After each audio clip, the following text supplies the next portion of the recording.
A Study in Magic by Books of Change. Chapter 73. An Unhappy Announcement.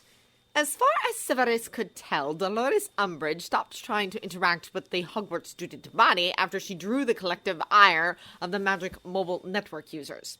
Unfortunately, this led Umbridge to turn her attention to the Hogwarts teachers, mainly in the form of classroom inspections. Multiple classroom inspections! The teachers reacted differently to this. Flitwick, for example, was unfazed by Umbridge's presence and treated her like an unexpected guest.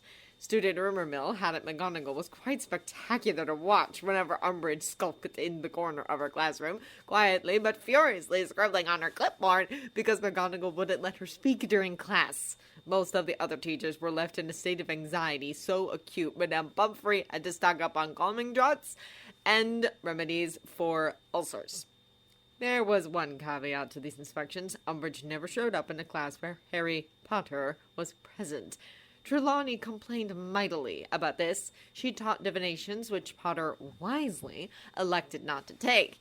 It was difficult to garner any sympathy towards her, as Vector was in the same position and emerged from the inspections shaken, but mostly unscathed. Indeed, most of the teachers were inclined to worry over Kettleburn, who was put under probation.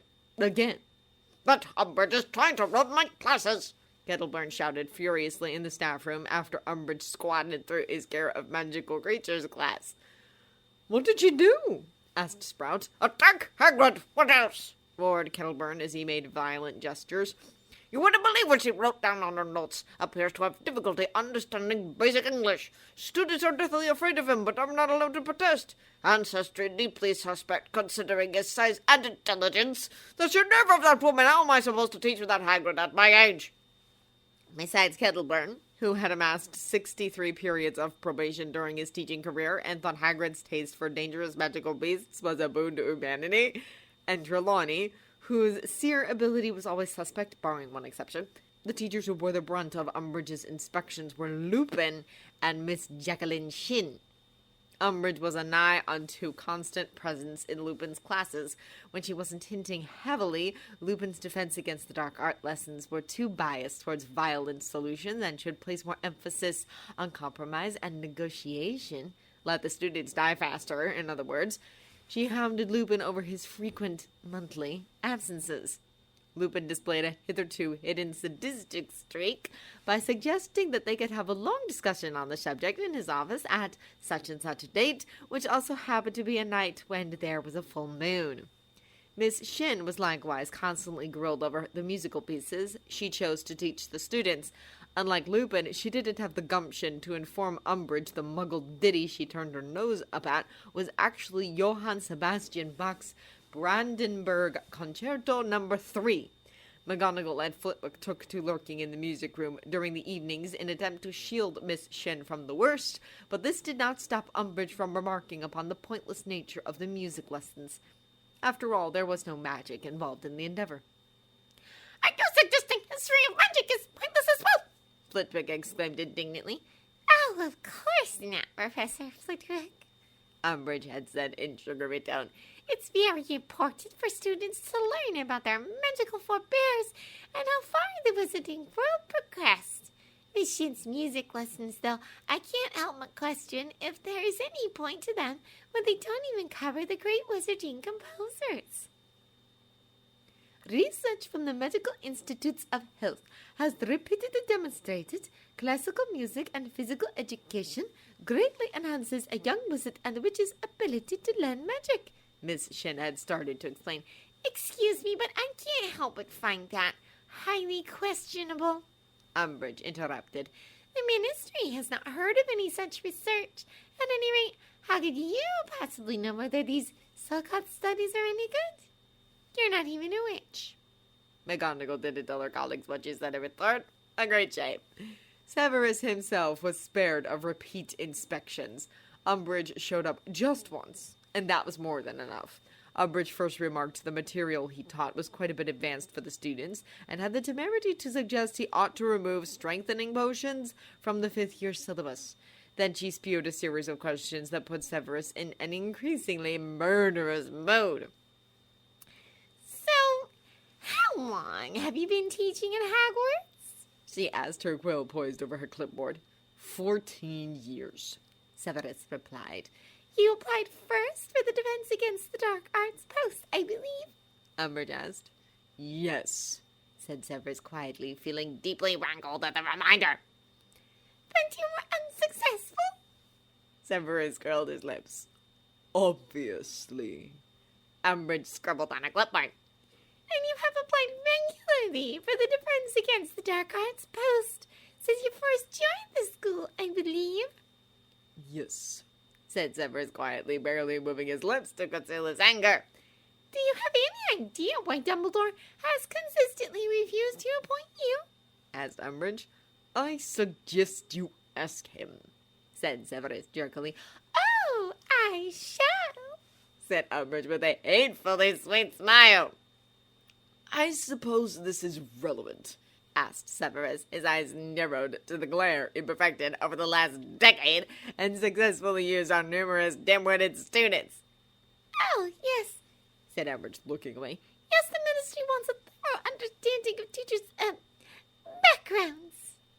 Later that night, Severus typed up a text message. Purely hypothetically, how would Holmes commit the perfect murder? Severus pondered the text for a long time, then deleted it. Severus told himself it would have been rash to actually send it to Watson. Eventually, the classroom visitations dwindled down as Umbridge submitted the results of her inspection. Kettleburn remained on probation, and Trelawney was put on probation. The former merely sniffed at it, and the latter tried to find consolation in a bottle. Severus didn't know if Umbridge ever took up Lupin's invitation to have a talk over his monthly absences while viewing the full moon, but she clearly didn't detect his lycanthropy because he remained on staff. Miss Jacqueline Shin also gave the impression she had received a clean bill in regards to Umbridge's inspection, disputes over the purpose of music lessons in a school of magic aside. Then Miss Shin announced she had submitted her letter of resignation. Why? Everyone explained. At getting married, Miss Shin replied. Flitwick and Sprout sputtered and gaped at the news. Indeed, all of the teachers present in the staff room looked thoroughly shocked, including Severus, as they were unaware Miss Shin did anything other than work and necessary activities such as eating and sleeping that made her lifestyle minimally sustainable. Well, congratulations, McGonagall stammered. I'm very happy for you, Jacqueline. Miss Shin smiled. Thank you. Who's your fiancé? Asked Sprout. His name is Robert Ransom, said Miss Shin. He's an American working as a healer in Maryland. How did you meet him? Sprout asked, looking amazed. Well, he does pioneering research at the Magical Institutes of Health in Bethesda, Maryland, mumbled Miss Shin, looking down at her aunt and blushing furiously. Last year, he published a scholarly article in American Journal of Medical Medicine on the relationship between the body's immune system and the magic. Apparently, those who have certain autoimmune diseases can become, in his word, type 2 squibs because the person's magic is busy correcting the abnormal immune response. Miss Jen babbled at some length about her involvement in Ransom's search. Severus put a mental note to look up Healer Ransom, as his research gave a plausible explanation to Mr. Lestrade's mysterious loss and late recovery of magic ability. It also removed the necessity of Severus asking Miss Lestrade directly, a very good thing, as a male teacher asking a female student personal questions was at best awkward and at worst may result in the teacher's arrest. So he was your healer, kind of, said Kettleburn, a glazed look in his eyes. Miss Shin nodded minutely, giving an impression she was deeply uncomfortable with the implied breach in healer-patient relations. Why did your upcoming nuptials make you think to resign? Asked McGonagall. We decided it is best I move to the States, said Miss Shin. How so? Robert offered to transfer to St. Mungo's, but I didn't want to interrupt his work, said Miss Shin. There are also better opportunities for me in the States. Such as? A wry smile touched Miss Shin's lips. America is more open to non-mainstream magic, and the magic schools encourage physical education, art, and music. What about the Magical Mobile Network? Squeaked Flitwick. Will you move our headquarters to America? I'm actually thinking of selling it, said Miss Shin.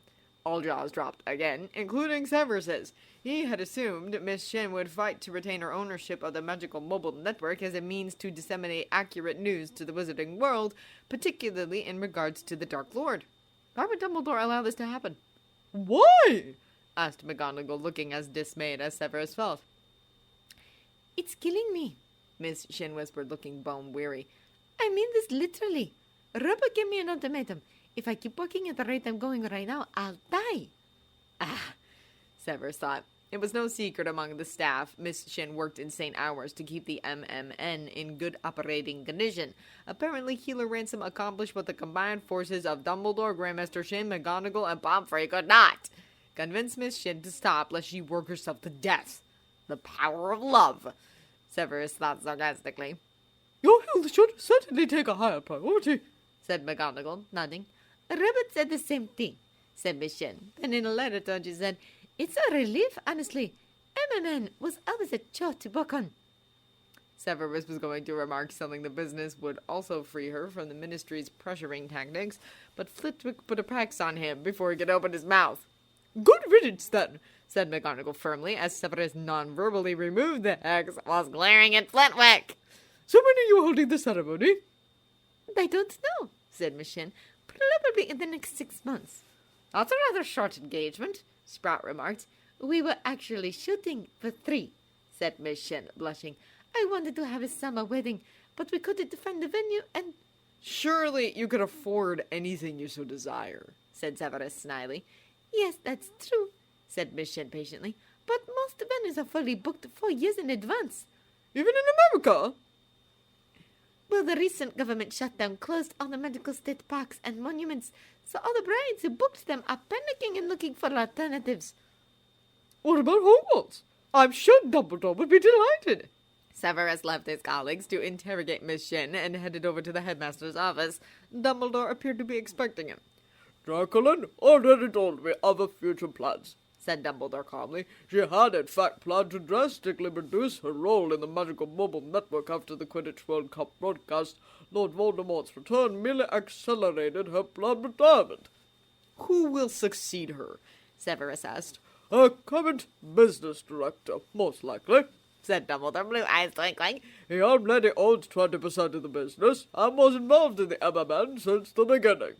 Severus wondered who this wizard was. Not one of the students, surely. Only Potter, Granger, Ron Weasley, and Miss Lestrade were involved with the MMN, and the boys didn't strike him as possessing the necessary intelligence. Any worthwhile intelligence, really, to make a business work. "Can we trust him?" asked Severus. "I certainly do," said Dumbledore, eyes still twinkling mischievously. "He is fully cognizant of Lord Voldemort's return, and is working closely with Sherlock." Severus felt his temper flare at the mention of Holmes's name. "Why not you?" asked Severus tersely. "Personal differences." "I merely know what Sherlock is up to, and endorse his plan heartily," said Dumbledore serenely. "How can he be up to anything?" snapped Severus. "Neglecting his fatherly duties, is he?" "I believe he is being so active because of his fatherly responsibilities," said Dumbledore. "You know, Severus, you can always ask if you are curious." "Has it escaped your mind that I'm your spy to the Dark Lord?" Severus hissed. "There are certain expectations involved in that role, and discoursing with Muggles is not one of them." "Why, Severus, are you telling me Voldemort has mastered Muggle technology?" said Dumbledore, eyebrows raised. "This is vital intelligence. How could you have forgotten it, I wonder?" Severus glowered at Dumbledore, who merely beamed at him. Then, abruptly, Dumbledore turned serious. "I can't, at the moment, act as your intermediary," Dumbledore said certainly, "but there will come a time when you will have to work directly with John and Sherlock if you wish to win your personal war. The inevitability of this could not have escaped you, so choose your actions wisely." Severus said nothing. "Regarding Healer Ransom's research and the forthcoming nuptials between him and Jacqueline, I think it is best you inform Voldemort as soon as possible," said Dumbledore, changing the subject. "As you say," said Severus, relieved at the reprieve. "You should also inform Voldemort that Jacqueline is thinking to sell the magical mobile network," Dumbledore added. "Why? She has a successor," said Severus, frowning.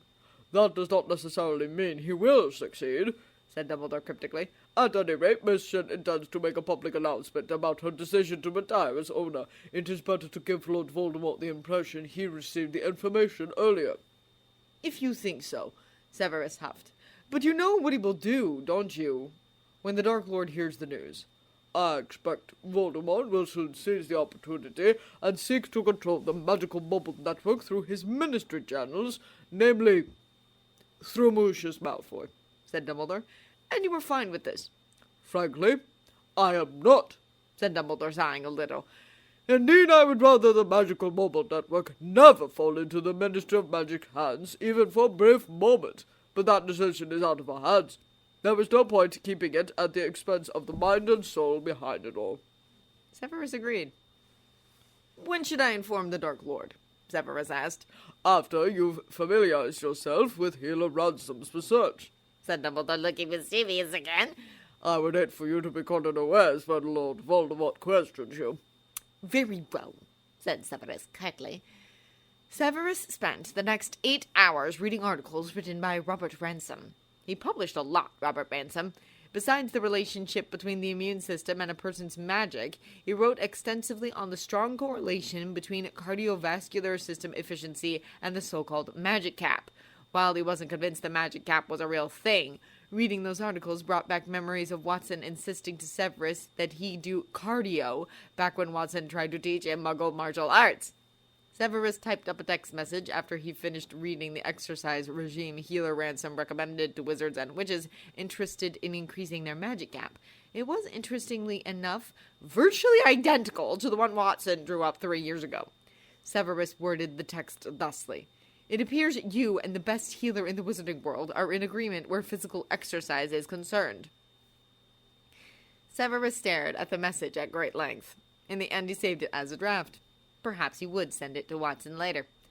Severus continued reading until the early hours of the morning. At some point, as he cross-referenced the citations, Severus realized Robert Ransom also went by the name Robert Dongi Jew. Severus had to sit back in shock for a moment when he discovered this. It wasn't Ransom's fame as the modern-day Huatou that put him in such a state, though it did have a factor. Robert D. Jew was well known among potioneers for his eccentricity and gynophobia due to his inexplicable hatred for all cauldrons and habit of throwing himself out of a window whenever he was stuck in a room that had witches. How then did he manage to stay in Miss Shin's proximity? What made her different? Miss Shin was as far from an attractive beauty as one could get without being stupid and ugly.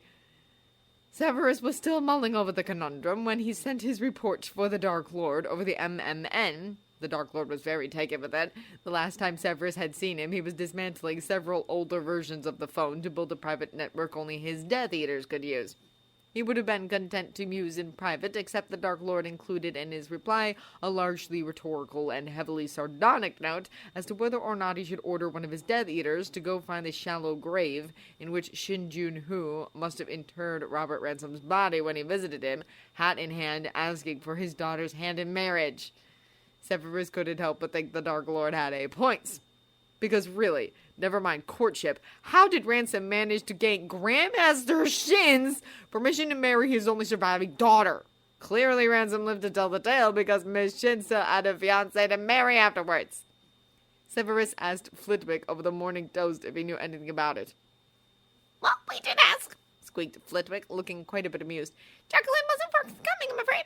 She mumbled something about someone shouting, 'Take her!' far too enthusiastically, but I don't think she was talking about her father, considering."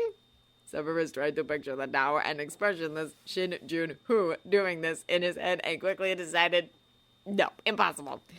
Severus eventually returned to his coffee. A small flock of owls descended upon the great hall a few minutes later. As though on cue, students, teachers, temporary headmaster for Durmstrang, and headmistress Beauxbatons took out their phone and watched the news. It soon became clear Severus gave his report to the Dark Lord right on time. The third item in the newscast was Miss Shin announcing a retirement as the Magical Mobile Network's owner. Severus was congratulating himself when he heard Miss Shin's holographic self named Ronald Weasley as temporary chairman and director. "Weasley!" Severus exclaimed before he could stop himself. He looked around quickly to see if anyone noticed his indiscretion. Luckily, everyone in his proximity appeared just as astonished as Severus at the news, thus were too preoccupied to notice what was going on around them. Severus turned his attention to the Gryffindor table. He spotted the sixth Weasley child immediately. As usual, he was sitting next to Potter, who sat next to Granger. Perhaps it was just Severus's imagination, but the redhead looked more dim-witted than he usually did. Even as he watched, Weasley, whose eyes looked puffy and whose mouth was full of eggs and bacon from the looks of it, gormlessly reached for a sausage and knocked over a pot of marmalade. The MMN is doomed, Severus decided. Ron half listened to Hermione scold him for tipping over the marmalade pot as he forked another sausage. Damn his elbows, he never seemed to know where they were at a given time. Ron, are you listening? Said Hermione. Yes, said Ron shortly. Well, then you'd better... Oh, what did I do wrong now? Asked Ron irritably. Sorry, I only... Did I implode the butter or burn the toast? Ron snarled. Look, I didn't get to sleep at all last night, Hermione. I had this 5-hour phone meeting with Mr. Jeremy. Then Harry was telling me about the funny dream he had. No, look! Hermione was pointing overhead. Ron and Harry both looked. A handsome screech owl was heading toward the direction. Isn't that Hermes? Said Hermione, sounding amazed. Blimey, it is, said Ron, throwing down his fork. What's Percy writing to me for? Hermes flew to the Gryffindor table, landed on the spilled marmalade, and held out a leg to which a letter was attached. Ron took the letter off it, and the Habble departed at once, leaving sticky footprints across the wood. That's definitely Percy's handwriting, said Ron, staring at the words on the outside of the scroll. Ronald Weasley, Gryffindor House, Hogwarts. He looked up at the other two. What do you reckon? Open it! Said Hermione eagerly, and Harry nodded. Ron unrolled the scroll and began to read. Dear Ron, I have only just heard, from no less a person than the Minister for Magic himself, who has it from Mr. Lestrange, that it was your idea to interview Madame Umbridge and show the wizarding world the steps the Ministry is taking to improve Hogwarts. I was most pleasantly surprised when I heard this news, and I certainly commend you for doing it. I must admit that I have always been afraid that you would take what we might call the Fred and George route, rather than following in my footsteps, so you can imagine my feelings on hearing you had stopped flouting authority and have decided to show good public spirit. But I want to give you more than my commendation, Ron. I want to give you some advice, which I am sending, knowing full well you will probably share it with your friend Harry Potter. From what the Minister let slip when telling me what you've done, I gather Harry is rather skeptical towards the Ministry, Madame Umbridge in particular. I must tell you, Ron, that he is deeply mistaken. I have no doubt this is a result of Dumbledore's influence. Yes, I know he was considered one of the greatest wizards of our time, but I'm afraid this opinion is now obsolete. In fact, I feel bound to tell you that Dumbledore may not be in charge at Hogwarts much longer. I shall say no more here, but I suggest you read the Daily Prophet after you've finished reading my letter. You will get a good idea of where Dumbledore really stands, and see if you can spot yours truly. Seriously, Ron, you do not want to be tarred with the same brush as Dumbledore. It could be very damaging for your future prospects, and I am talking here about life after school, too. As you must be aware, considering your heavy involvement in the Magical Mobile Network, the Ministry is seriously considering the possibility of prosecuting your employer, Jacqueline Shin, for criminally irresponsible conduct. It was a potentially dangerous move, considering what her father is capable of, but you must understand the Ministry must keep law and order no matter what the cost. Thankfully, Miss Shin has been cooperative and even receptive to the idea of letting the Ministry take over some of its key businesses to ensure what happened at the end of the second task of the Triwizard Tournament will never be repeated. This leads me to my other bit of advice. As I have hinted above, Dumbledore's regime at Hogwarts may soon be over. Your loyalty, Ron, should not be to him, but to the school and the Ministry. I am very sorry to hear that so far Madame Umbridge is encountering very little cooperation from staff, as she strives to make those necessary changes within Hogwarts that the Ministry so ardently desires. I shall say only this. A student who shows himself willing to help Madame Umbridge now may be very well placed for prefectship and even head boyship in the next couple of years. Also, with the kind of experience you can bring to the table, you would certainly have many offers at the Ministry. I hope to see you at the third task, as I will not be able to see you over the summer. It pains me to criticize our parents, but I am afraid I can no longer live under their roof while they remain mixed up with the dangerous crowd around Dumbledore. If you are writing to Mother at any point, you might tell her that a certain Sturgis Potmore, who is a great friend of Dumbledore's, has recently been sent to Azkaban for trespass at the Ministry. Perhaps that will open their eyes to the kind of petty criminals with whom they are currently rubbing shoulders. I count myself very lucky to have escaped the stigma of association with such people. The minister really could not be more gracious to me. And I do hope, Ron, that you will not allow family ties to blind you to the misguided nature of our parents' beliefs and actions either. I sincerely hope that in time they will realize how mistaken they were, and I shall, of course, be ready to accept a full apology when that day comes. Please think over what I have said most carefully, particularly the bit about Dumbledore, and do try to persuade Harry. If he proves stubborn, then as painful as it may be, I advise you to sever ties with him. Your brother, Percy. Harry looked up at Ron. Whoa, Harry said, trying to sound as though he found the whole thing a joke, but failing miserably at it. Would you, what is it? Oh, yeah, sever ties with me? Because you know where I stand, and will continue to stand. Ron grumbled the letter between his hands. He is, Ron said jerkily, tearing Percy's letter in half. The world's, he tore it into quarters, biggest, he tore it into eighths. Gates! He threw the pieces into a goblet and set it on fire. Hermione looked at Ron with an odd expression on her face. What? Said Ron. You still need to write back to Percy, remember? She said, still holding that odd expression. Here, use my quill. Ron scowled as he took the quill Hermione offered. What Percy wrote wasn't a surprise, honestly. He kind of expected it, even before Sherlock told him what he wanted Ron to do 2 weeks ago, because Percy was predictable like that. The situation rather reminded him of playing chess with Percy, strangely enough. Percy was rubbish at chess, mostly because he couldn't let go of his pieces, and when he did let go of them, it was always the wrong ones. It seemed to forever elude Percy. The point of the game was checking the king, not retain as many important pieces as possible. Ron quickly scribbled down his reply on a piece of parchment. Dear Buzz, got your note, talked to Harry a bit. Not sure if I'll keep working for MMN. Miss Jackie is going to put me on leave after 4th year. I wasn't all that. Ron. He paused. If he didn't warn Percy of what was to come, even a little bit, his mother would kill him dead for sure. Ron dipped his quill into his ink bottle and added a postscript. I'm planning to sell my ownership shares.